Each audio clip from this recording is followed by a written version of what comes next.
Anto bisa toch, palavra ta espírito. Yes. Anto tudo E tem que poder também. e tem poder, passo tudo que balança for de boca, balança para o mês. Passo tabo te prometo que escuche ele, Yes. ba creer.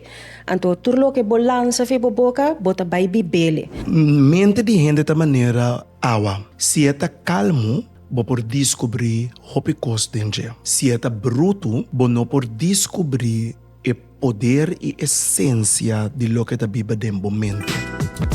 The Journey podcast is presented by Reverend Curtis Meris. Chamando bo bom opinião bia mas, abo sempre de sintonizar-nos dentro do Journey e abo quizás para promebia de seguir podcast aqui. Me te chamava Bombini de outro episódio assim importante e assim relevante para nosso tempo de agora. Me está seguro que a conversação aqui vai halar boa atenção e o tema que nós vai papi de jeito tema que seguro hope ainda está interessado em je. Mirando que me está interessado tanto em papi de poder de mente.